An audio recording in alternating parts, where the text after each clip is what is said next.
Me conte sua história, né? Foi a conclusão de sua fala. E eu estava exatamente nesse momento me lembrando de uma experiência que nós vivenciamos no pavilhão feminino do Complexo do João Chaves. Acho que em 2013, 2014, nós conseguimos uma parceria com o SESC, né, por meio da qual a Biblioteca Móvel do SESC passou 2 anos visitando o pavilhão feminino. Foi, assim, uma experiência riquíssima. O acervo, né, a Biblioteca Móvel, com um acervo assim, de uma média de 3.000 títulos, maravilhosos, assim, títulos que iam de histórias em quadrinho até literatura estrangeira, clássica e tal. E assim, era uma viagem. Eu, quando a gente participava das dinâmicas, eu digo, eu não vou nem olhar para o lado aqui quando eu entrava na biblioteca, porque a gente ficava, era muito tentador. E assim, surpreendeu o envolvimento das mulheres com aqueles livros. Nós tínhamos um receio inicial de que, até pelo número alto de mulheres em privação, né, assim, com baixa escolaridade, muitas até não alfabetizadas, e a gente tinha, meu Deus, depois de tanta luta para conseguir essa parceria, se não houver um envolvimento, uma assiduidade, uma leitura mesmo concreta, quer dizer, como é que a gente vai lidar com isso em relação ao SESC.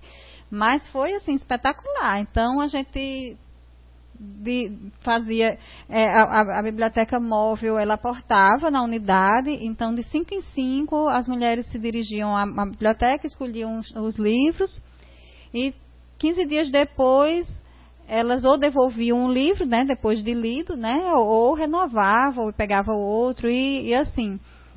Nesse meio tempo, no dia que a biblioteca ia, a gente fazia a roda de leitura. E essa roda era exatamente para a partilha delas, daqueles livros. Aí era quando a gente via que, concretamente, elas liam os livros que colhiam na biblioteca. E tinha exemplos, por exemplo, de mulheres que não sabiam ler e que, pronto, teve uma, até Maria, o nome dela, Dona Maria. A gente, na roda de leitura, ela disse, eu não sei ler. Mas eu peguei um livro que tinha muito desenho e eu criei a história. E eu contei para as minhas colegas de cela. Aí, assim, e realmente isso, a gente, assim, o que para a gente pode ser uma coisa comum, mas representou muito, porque isso levou à questão, quer dizer, de fato, ela contou a história, nesse momento a gente disse, vai contar para a gente agora, e ela partilhou isso com a gente, então a gente percebeu uma mudança de relacionamento dentro das companheiras de cela, paralela a isso, aí lá para as tantas já tinha gente ensinando outra a ler, já tinha gente lendo para outra. Tinha mãe que pegava o livro e lia para o filho quando o filho ia visitar no fim de semana. Tinha o inverso, ela pegava o livro e o filho que lia para ela. Então, assim, foi uma experiência fabulosa. E dentro dessas rodas de leitura, nós também fizemos tivemos, assim, sem dúvida, um apoio muito importante de Dorinha Timóteo, que conduzia esses momentos dessas rodas de leitura, e num deles aí foi feito uma dinâmica com alguns brinquedos, assim, alguns objetos que remetiam à história de cada um. Era casinha, pessoas, menino, criança, homem, mulher e tal. E cada mulher pegava aquelas peças, as peças que achavam que tinham identidade com sua história de vida. E dali elas montavam um cenário e depois cada uma contava a sua história. Então, com base naquelas peças. Então, assim, histórias inclusive muito fortes, muito intensas. Então, companheiras de celas que estavam juntas há muito tempo, há meses, por vezes até há anos, e que não se conheciam. Então, naquele espaço de conte-me sua história, quer dizer, elas de repente começavam a sentir um pouco a dor da outra, a entender a outra, a entender sua companheira. Então, assim, realmente E a gente teve também isso trabalhando a oralidade, né, a exemplo dessa dinâmica, e também a questão da escrita. Então, de repente, você, para fazer a produção, não, que eu não sei escrever.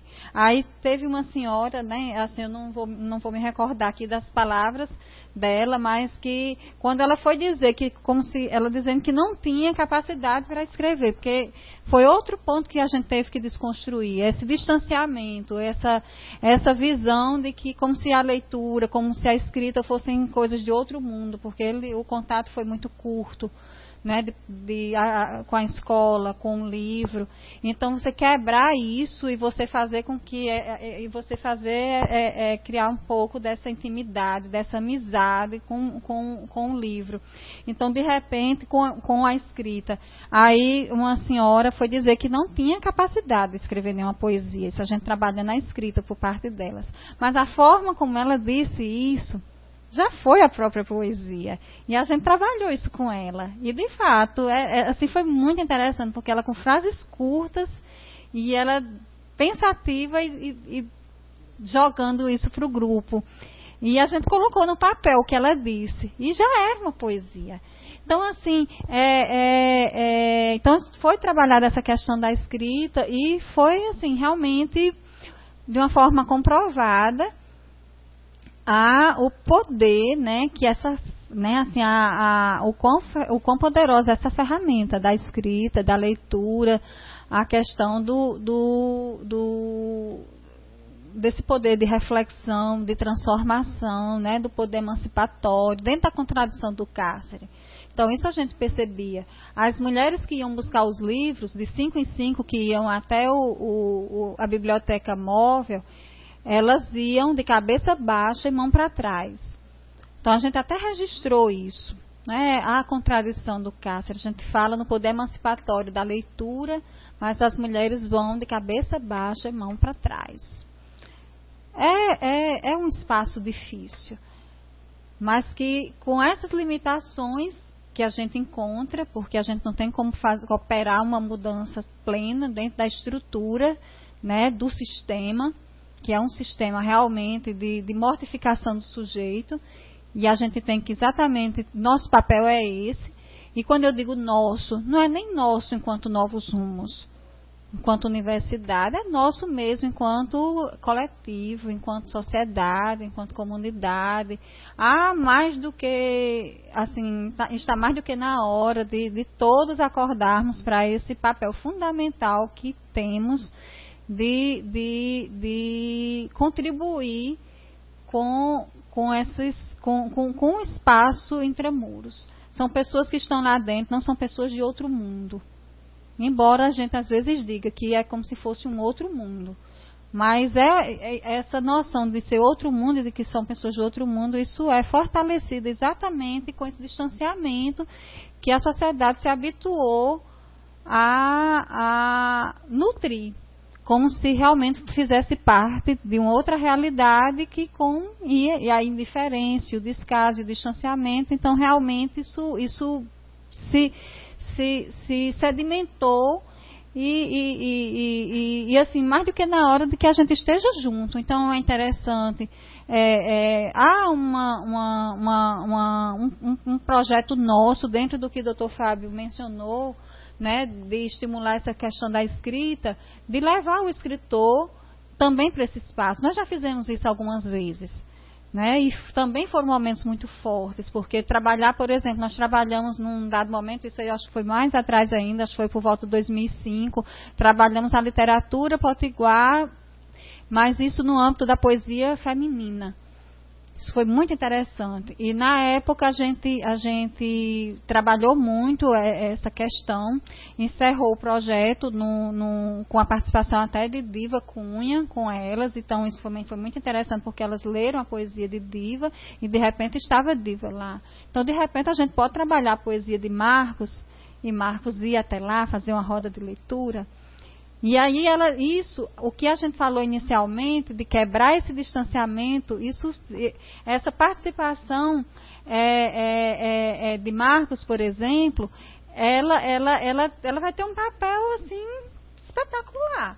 Por quê? Porque é mostrar que Marcos é uma pessoa comum, como ela, como nós, como qualquer um de nós, pode chegar e se debruçar e se derramar em versos na leitura e colocar o que sente, e externar e ler e viajar.